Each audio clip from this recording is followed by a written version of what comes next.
الحمدللہ رب العالمین والصلاة والسلام علی سید الانبیاء والمرسلین اما بعد فاعوذ باللہ من الشیطان الرجیم بسم اللہ الرحمن الرحیم۔ قابل صد احترام اللہ کے فضل اور اس کی توفیق سے انشاءاللہ آج ہم چوتھے پارے کا آخری پاؤ پڑھیں گے اور پانچواں پارہ الحمدللہ ہمارا مکمل ہو جائے گا۔ یوں جو ہمارے سوے پارے کی ترتیب تھی وہ ہمارے انشاءاللہ 15 تراویح تک اسی سیکوینس کے ساتھ جاری رہے گی۔ آج چوتھے پارے کا آخری پاؤ اور پانچواں پارہ مکمل، اور اگر ہم اس کو سورت کے اعتبار سے دیکھیں تو سورہ نساء آج ہم شروع کریں گے۔ اس کی 176 ٹوٹل آیات مبارکہ ہیں، جن میں سے 147 کی تلاوت آج ہم نے تراویح میں سننی ہے۔ یعنی آج کی تراویح ہماری ٹوٹل کتنی آیات کے گرد گھومے گی؟ 147 آیات مبارکہ اور سورہ نساء کی ہیں، باقی والی آیات مبارکہ رہ جائیں گی۔ کل وہ سورہ نساء اور آنے والی صورت کو انشاءاللہ ملا کر پڑھا جائے گا۔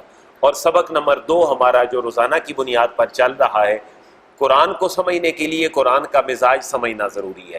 سورہ آل عمران یہ اپنے مزاج کے اعتبار سے کیا تھی؟ مدنی، اور آیات مبارکہ ٹوٹل 200 تھیں، اور آج کی سورہ مبارکہ ہے ہماری سورہ نساء، اور اپنے مزاج کے اعتبار سے مدنی، یہ بھی اپنے مزاج کے اعتبار سے مدنی ہے۔ اور یہ ایک ایسی ترتیب ہے اور ایک ایسا پورا سیٹ ہے جو ابھی مدنی صورتوں کا چل رہا ہے۔ اب مدنی صورتوں کو مزید اگر سمجھنا ہو، آج اگر کوئی دوست نیا ہو تو وہ ذہن میں بٹھا لے، ہماری عبادات اور ہمارے معاملات، عبادات میں مالی عبادت ہو یعنی زکوٰۃ، یا جسمانی عبادت ہو جیسے روزہ، یا جسمانی اور مالی دونوں ہوں جیسے حج، یہ ساری عبادات کن صورتوں میں ہیں؟ مدنی صورتوں کے اندر۔ ہمارے معاملات، میری اور آپ کی معاشرتی زندگی، معاشی زندگی اور سیاسی زندگی، یہ تمام کی تمام کس کے گرد گھومتی ہے؟ مدنی صورتوں کے اندر ہے۔ تو آج کی سورہ نساء اس کے نام سے جیسے ظاہر ہے، نساء عورتوں کو کہا جاتا ہے، جمع کا صیغہ ہے۔ اللہ نے عورتوں کے حقوق کی بحالی کی بات فرمائی ہے، اور یہ پوری سورہ مبارکہ خاندانی نظام کے گرد گھومتی ہے، یہ بات اپنے ذہن میں بٹھا لیجئے گا۔ اور خاندانی نظام کی بنیادی اینٹ اگر مرد ہے تو مرد کے ساتھ پھر کیا ہے؟ عورت ہے۔ مرد اور عورت لازم و ملزوم ہے، عورت مرد کے بغیر اور مرد کبھی عورت کے بغیر اپنے سروائیو کرنا اس کے لیے پاسبل نہیں ہے۔ اب اس صورت کا تھوڑا سا تعلق ہم نے ملانا ہے پچھلی صورت کے ساتھ۔ سورہ آل عمران میں غزوہ بدر کا ذکر تھا، اور دوسرا غزوہ تھا غزوہ احد، اور غزوہ بدر میں 70 کافر واصل جہنم ہوئے اور 70 لوگ قیدی بنے۔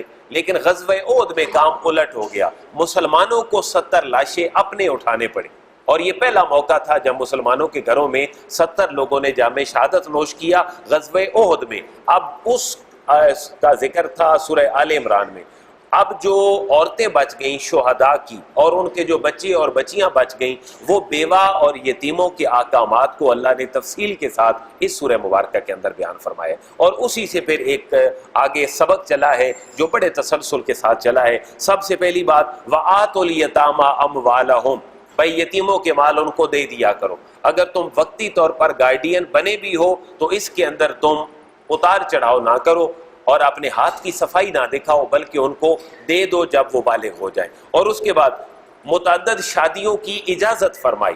یہاں یہ بات سمجھنی بہت ضروری ہے کہ ایک سے زیادہ شادیوں کا شریعت نے حکم نہیں دیا، بلکہ ایک سے زیادہ شادیوں کی شریعت نے اجازت دی ہے، اور اجازت بھی کنڈیشنل لائز ہے۔ اگر تم پہلی عورت کے حقوق و فرائض پورے کر رہے ہو تو پھر تم ایک اور عورت کو اپنے نکاح میں لا سکتے ہو، لیکن اگر پہلی بھوکھی مر رہی ہے تو پھر دوسری تم کہاں سے لاؤ گے؟ لہذا یہ مسکنسیپشن دور ہونی چاہیے، اور عورت کی ڈگنیٹی کا خیال رکھتے ہوئے شریعت نے اس کا حق مار متعین کیا۔ وہ کتنا ہو سکتا ہے؟ زیادہ سے زیادہ جتنا کوئی طے کر لے اور دینے کے قابل ہو، مالی صلاحیت اس کی اتنی ہو، وہ دے سکتا ہے۔ کم سے کم حق مار امام اعظم ابو حنیفہ کے نزدیک 10 درہم ہے، جس کی مقدار تقریباً 2.625 تولے چاندی بنتی ہے۔ عورتوں کے معاملات چلتے ہوئے اللہ چوتھی چیز بیان فرما رہا ہے، اسلامک اکنامک سسٹم، اسلامی معاشی نظام کا ایک بہت بڑا پلر اور بہت بڑا ستون ہے نظام وراثت۔ تو اللہ نے اس کا بھی حکم فرمایا کہ جیسے مردوں کو وراثت میں حصہ ملے گا، ایسے عورتوں کو بھی وراثت میں حصہ ملے گا۔ اگر مرد کا کسی جگہ پر ہاف ہے اور 1/2 ہے، تو عورت بھی اگر اکیلی وارث ہے اپنے کسی بھی مرد کی شوہر کی شکل میں، باپ کی شکل میں یا بیٹے کی شکل میں، اگر وہ اکیلی وارث ہے تو اس کو بھی کتنا ملے گا؟ نصف ملے گا۔ لہذا وراثت کے احکامات کو اللہ نے بڑی تفصیل کے ساتھ اس سورہ مبارکہ میں بیان فرمایا۔ اس کے بعد 3 باتیں بیان فرمائیں کہ تمہارے لیے کچھ رشتے نکاح میں لانے کے لیے حرام ہو جاتے ہیں، اور وہ رشتے 3 قسم کے ہیں۔ کچھ رشتے وہ ہیں جو تمہارے نسب کی وجہ سے حرام ہیں، تمہاری ماں تمہارے ساتھ نکاح نہیں کر سکتی، تمہاری بیٹی کے ساتھ تمہارا نکاح نہیں ہو سکتا، تمہاری خالائیں، تمہاری پھوپھیاں، یہ 8 قسم کے رشتے بیان فرمائے جو نسبی رشتے ہیں جن کے ساتھ نکاح نہیں ہو سکتا۔ کچھ رشتے وہ ہیں جو رضائی رشتے ہوتے ہیں جن کے ساتھ انسان دودھ پیتا ہے، تو دودھ پینے والے رشتوں کی حرمت کا بیان تھا۔ اور تیسرا وہ تھا، ایک خاتون تمہارے گھر میں آئی تمہاری بیوی بن کر، اب اس بیوی کے آنے کی وجہ سے کچھ رشتے تمہارے اوپر حرام ہو گئے، اور وہ رشتے کیا ہے؟ تمہاری بیوی کی ماں، اس کے ساتھ تم نکاح نہیں کر سکتے، اور تمہاری بیوی کی بہن، تمہاری بیوی کے زندہ ہونے اور نکاح میں موجودگی کے ساتھ تم اس کی بہن کے ساتھ نکاح بھی نہیں کر سکتے۔ یہ 3 قسم کے رشتے ہیں جن کو حرام رشتے کہا، جن کے ساتھ تمہارا نباہ اور بیع نہیں ہو سکتا۔ کچھ نسبی ہیں، کچھ رضائی ہیں، اور جو بیوی کی وجہ سے ہیں ان کو حرمت مصاہرت کے نام سے یاد کیا جاتا ہے۔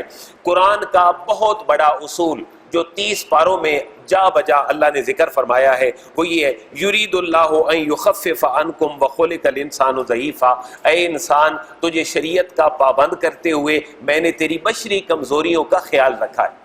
کبھی انسان نہیں کہہ سکتا اور نہ اس کو یہ زیب دیتا ہے کہ وہ کہے کہ دین مشکل ہے۔ اللہ ہر جگہ پہ فرما رہا ہے تمہاری کیپیسٹی سے زیادہ میں نے کبھی تمہیں تکلیف میں مبتلا نہیں کیا، حتیٰ کہ جس چیز کا تو شیدائی تھا وہ بھی تجھے یک لخت میں نے نہیں چھڑوائی۔ مثلا اہل عرب میں شراب کا رواج تھا عرب کے اندر، تو وہاں بھی یک لخت شراب کو حرام نہیں قرار دیا گیا، بلکہ پہلے اس کے نفع نقصان بیان کیے، پھر نماز کی حالت میں شراب کی حرمت کا بیان ہوا، اور پھر مطلق کہہ دیا کہ تمہارے لیے شراب حرام ہے۔ تو اللہ نے ایک ایسا اصول جو قرآن کو سمجھنے کا اصول ہے کہ انسان اپنی بشری کمزوریاں رکھتا ہے، اور اس کو جو ہم نے دین دینا ہے وہ بڑا گریجولی دینا ہے، اس کو فوراً نہیں دینا۔ پھر ایک اور بات فرمائی جس کا آج مغرب بڑا واویلا کرتا ہے، الرجال قوامون علی النساء، کہ تمہارے گھر کا سربراہ کون ہے؟ تمہارا مرد ہے، اور تمہاری عورت بھی گھر کی سربراہوں میں شامل ہے، لیکن دونوں میوچل انڈرسٹینڈنگ کے ساتھ چلیں گے۔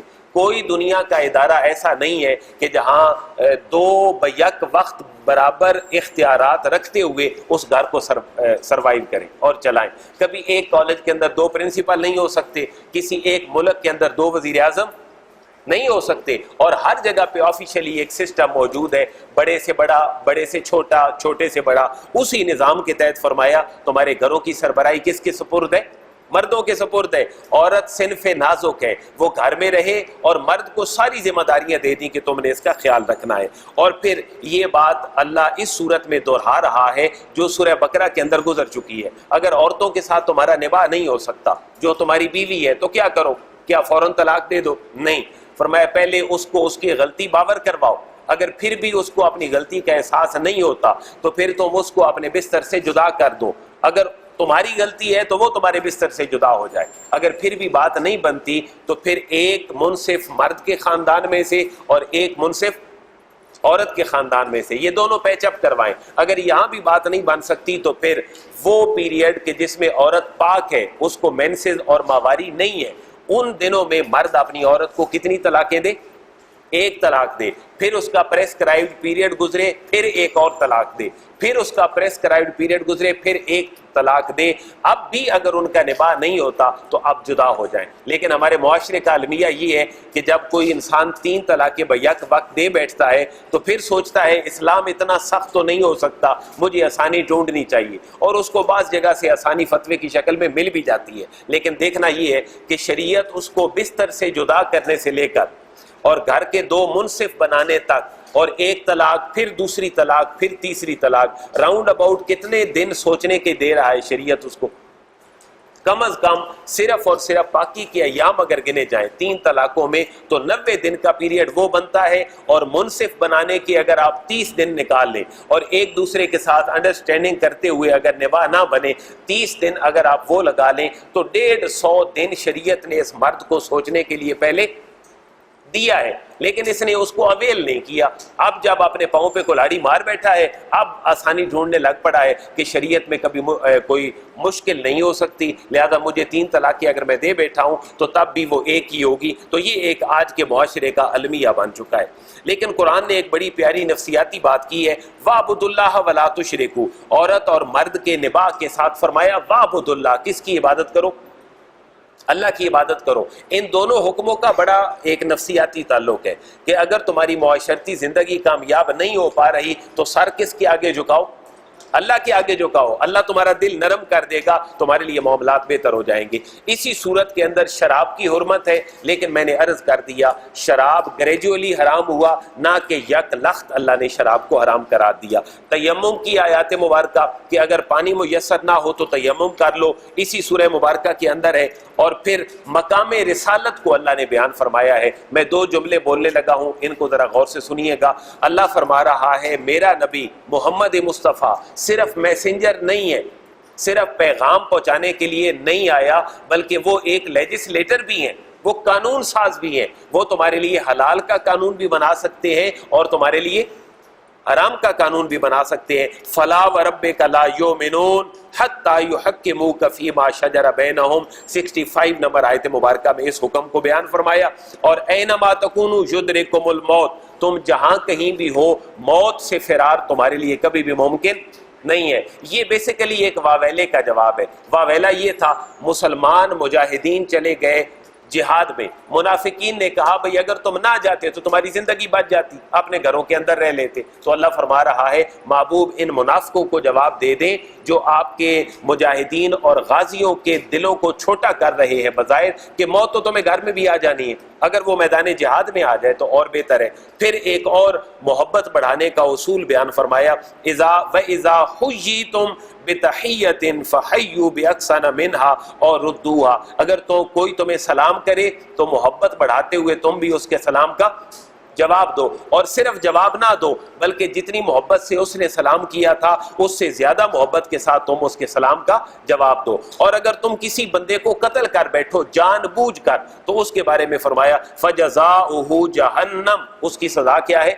جہنم, خالدن فیہا, وہ ہمیشہ ہمیشہ اس کے اندر رہے گا. اور یہی سورہ نساء مزید آگے چلتی ہے اور سورسز آف شریعہ میں قرآن اور حدیث کے بعد ایک تیسرا سورس قرآن بیان کر رہا ہے, اور وہ ہے کنسنسس آف امہ, اجماع امت, کہ اگر امت کے علماء کسی مسئلے پہ اکٹھے ہو جائیں اور اکثریت کے ساتھ ہوں تو وہ بھی تمہارے لیے شریعت ہے. تمام گناہ بخش دیے جائیں گے سوائے شرک کے. اللہ نے اس کی بھی بڑی تفصیل بیان فرمائی. منافقین کا انجام بیان فرمایا کہ منافقوں کا انجام کوئی چھوٹا انجام نہ سمجھو, ان المنافقین فی الدرک الاسفل من النار, انتہائی آگ کے گڑھے کے اگر آخری کو کنارے پر موجود ہوگا تو وہ کافر نہیں بلکہ کون ہے؟